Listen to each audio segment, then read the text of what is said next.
సంవత్సరాల తరబడి ఎన్ని మందులు వాడినా మీ మోకాల నొప్పులు తగ్గట్లేదా? ప్రాణ పెయిన్ క్లినిక్ లో అత్యాధునిక చికిత్స. ఎన్నికల్లో ఇచ్చిన హామీలను తెలంగాణ సర్కార్ విడతల వారీగా అమలు చేస్తుంది. అధికారంలోకి వచ్చాక మహిళలకు ఆర్టీసీ బస్సులో ఉచిత ప్రయాణం, రాజీవ్ ఆరోగ్యశ్రీ పెంపు వంటి పథకాలను అమలు చేశారు. 200 యూనిట్ల వరకు ఉచిత కరెంట్, 500 రూపాయలకే గ్యాస్ సిలిండర్ వంటి పథకాలను అమలు చేశారు.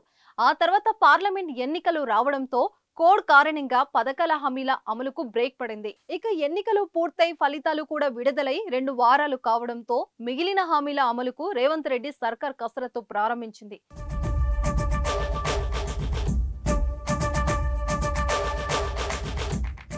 త్వరలోనే మహాలక్ష్మి పథకం కింద 18 సంవత్సరాలు నిండిన మహిళలకు నెలకు 2500 రూపాయలకు అందించే పథకానికి శ్రీకారం చుట్టాలని భావిస్తోంది. ఈ మేరకు మంత్రులు ఈ పథకం రివ్యూ మీటింగ్లు నిర్వహిస్తున్నారు. అయితే ఈ పథకం అమల్లో ప్రభుత్వం కొత్త ట్విస్ట్ ఇస్తున్నట్లు తెలుస్తోంది. మహిళలకు ప్రతి నెల 2500 రూపాయలు అందించే స్కీమ్ పై పొన్నం ప్రభాకర్ కీలక ప్రకటన చేశారు. ప్రభుత్వం నుంచి ఎలాంటి పెన్షన్లు పొందని కుటుంబాల్లోని మహిళలకు మాత్రమే నెల 2500 రూపాయలు అందేలా నిబంధనలు తీసుకువస్తున్నట్లు తెలిపారు.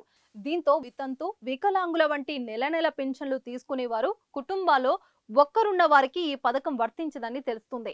ఈ పథకాన్ని జూలై నుంచి ప్రారంభించనున్నట్లు సమాచారం. అతి త్వరలోనే దీనిపై అధికారిక ప్రకటన వెలువడే అవకాశం ఉంది. మరోవైపు ప్రభుత్వ పథకాలకు తెల్ల రేషన్ కార్డే ప్రామాణికం కావడంతో చాలా మందికి ఇప్పటికే రేషన్ కార్డులు లేకపోవడంతో ఆందోళన వ్యక్తం చేస్తున్నారు. అయితే త్వరలోనే కొత్త రేషన్ కార్డులను కూడా అందిస్తామని ప్రభుత్వం హామీ ఇస్తుంది.